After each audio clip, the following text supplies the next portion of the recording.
नमस्कार दर्शक बंधु मु आचार्य श्री सत्यजित नायक ज्योतिर्विद तथा वास्तुविद आपण को स्वागत जनाऊँगी आपण मानकर यूट्यूब चैनल माँ काली आस्ट्रो वास्तु सबुदिन किसी नुआ आलोचना करने किसी सीक्वेंस रे आज एक नुआ विषय रहिबो आलोचनार। आज मु आलोचना करिबिनी विवाह प्रेम विवाह। आज मु आलोचना करिबी जातक गोटे बड़ रोग जहाँकि आजिका दुनिया रे बड़ रोग ताको आमे कहि परिबा जातक कैंसर रोग बा कर्कट रोग जहाँ को आमे कहिताउ। कर्कट रोग एमिति गोटे रोग जहार ना सुनिले मनुष्यर देह कंपमान करिथाय। कारण आमर मानिबार अछि कर्कट रोग जहाँ को हेइथाय तार बंचिबार चांसेस बहुत कम थाए। आजिका आधुनिक दुनिया रे तार मध्य मेडिसिन बाहरिलानी, तेणु आ लगी भयभीत हबार कौन आवश्यकता नहीं। आज मु जो आलोचना करी जानिबा पई करी बा एजुकेशनल पर्पज रे करी। जदि आपण मानक कुंडली रे एई सब जोग हुए सेति लगी मध्य डरिबार आवश्यकता न थाए।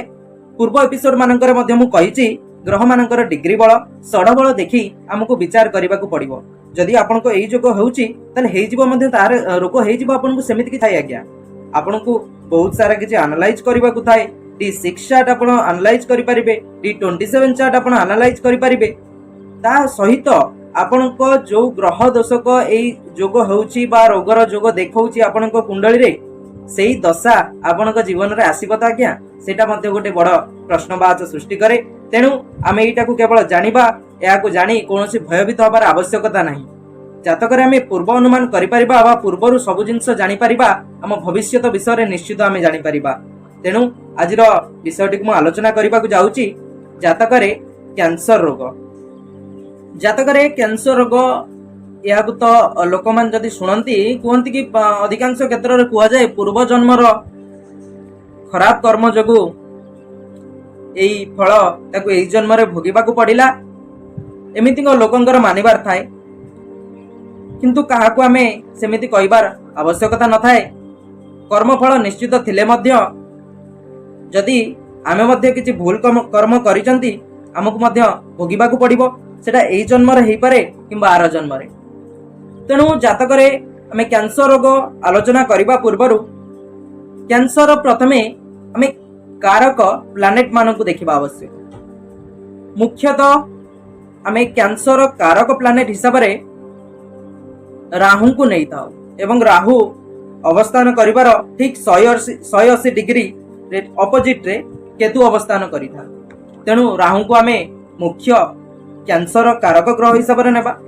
ताहा सहित शनि आ मंगल मध्य कैपेबल अटंती कैंसर रोग सृष्टि करिबा। ताहा सहित हमकु ग्रह मध्य देखिबाकू पड़िबो। आपण जदि एस्ट्रोलॉजी के फॉलो करूथिबे देन आपण जानिथिबे जातक रे भाव थाए जहा को आमे दुस्थान कहिताउ।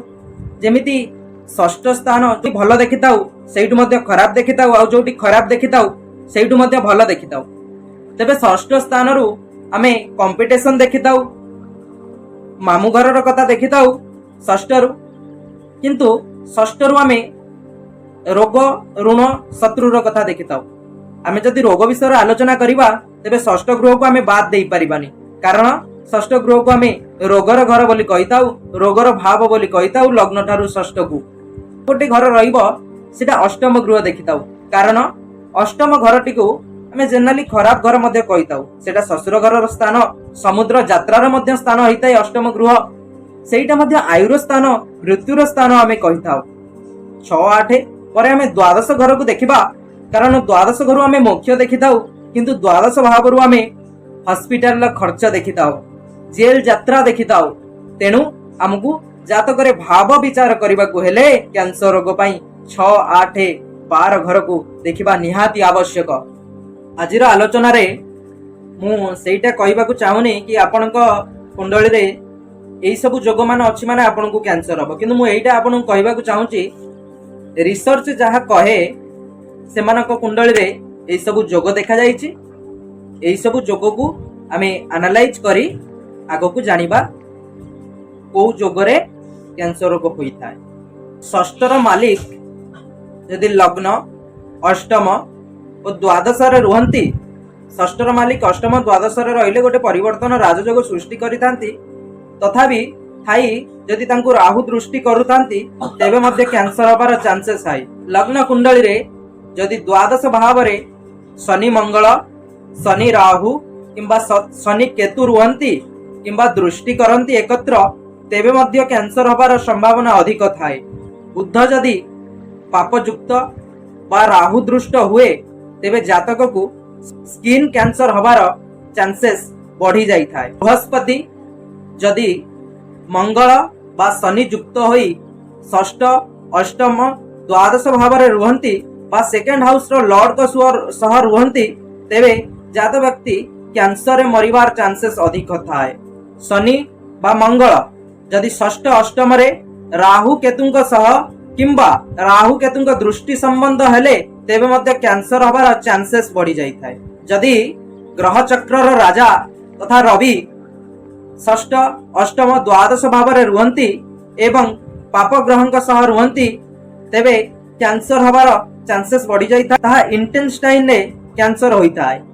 ସପ୍ତମ ହାଉସରେ ପାପ ଗ୍ରହ ମାନେ ଥିଲେ ଅର୍ଥାତ୍ 1ରୁ ଯଦି ତତ୍ୱଧିକ ଗ୍ରହ ମାନେ ରୁହନ୍ତି ତେବେ ଲିଭର, କିଡନୀ ଏସବୁରେ କ୍ୟାନ୍ସର ହବାର ଚାନ୍ସେସ୍ ବଢି ଯାଇଥାଏ।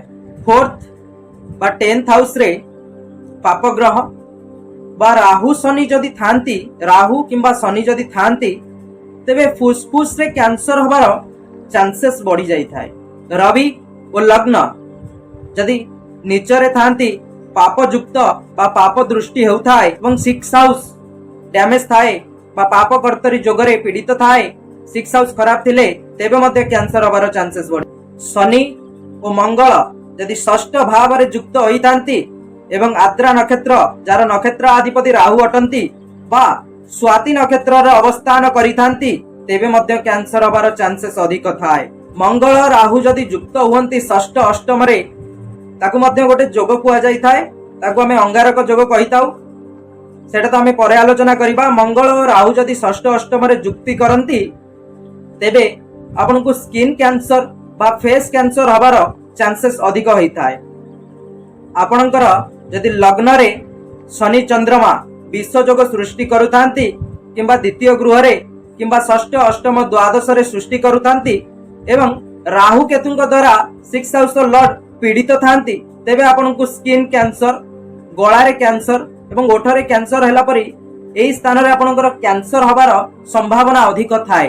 ତାହା ସହିତ ଆମେ ଯଦି ଫିମେଲ ମାନଙ୍କର ବ୍ରେଷ୍ଟ କ୍ୟାନ୍ସର କଥା ଆଲୋଚନା କରିବା, ଷଷ୍ଠ, ଅଷ୍ଟମ, ଦ୍ୱାଦଶରେ ଯଦି ପାପ ବା କ୍ରୂର ଗ୍ରହ ବା ଦୂଷିତ ଗ୍ରହ ଥାନ୍ତି ଏବଂ 6th ହାଉସର ଲର୍ଡର ସମ୍ବନ୍ଧ 4th ହାଉସର ଲର୍ଡଙ୍କ ସହିତ ଥାଏ, 6th ର ଲର୍ଡ 4th କୁ ଦୃଷ୍ଟି କରନ୍ତି ବା ଯୁକ୍ତ କରନ୍ତୁ, ଯଦି ସମ୍ବନ୍ଧ ଥାଏ ତେବେ ବ୍ରେଷ୍ଟ କ୍ୟାନ୍ସର ହବାର ଚାନ୍ସେସ୍ ବଢି ଯାଇଥାଏ ମହିଳା ମାନଙ୍କୁ। ଆଜିର କ୍ୟାନ୍ସର ବିଷୟରେ ଆଲୋଚନା ମୋର ରିସର୍ଚ୍ଚ ବା ମୋର ଯେତିକି ଜ୍ଞାନ ହିସାବରେ ମୁଁ ଆପଣଙ୍କୁ ଜଣାଇଲି। ଆମେ ଯଦି ବୈଦିକ ରୀତିନୀତି ଅନୁସାରେ ଏହାର ରିମେଡିଜ ବା ପ୍ରତିକାର କରିବା,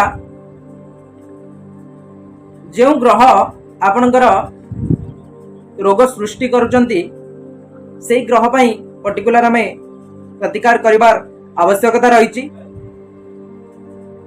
ତା ଭିତରୁ ରତ୍ନ ଧାରଣ କରିପାରିବେ, ଜଳ ପ୍ରବାହ, ପୂଜନ ପାଠନ, ଦାନ ଏସବୁ କରି ଆପଣ ଗ୍ରହ ପୀଡ଼ାରୁ ମୁକ୍ତି ପାଇପାରିବେ ଏବଂ ଆପଣଙ୍କୁ ମହାମୃତ୍ୟୁଞ୍ଜୟ ଜପ କରିବାକୁ ପଡ଼ିବ, ମହାମୃତ୍ୟୁଞ୍ଜୟ ମନ୍ତ୍ର ଜପ କରିବାକୁ ପଡ଼ିବ, ମେଡିଟେସନ କରିବାକୁ ପଡ଼ିବ, ଗାୟତ୍ରୀ ମନ୍ତ୍ର ଆପଣଙ୍କୁ ଜପ କରିବାକୁ ପଡ଼ିବ।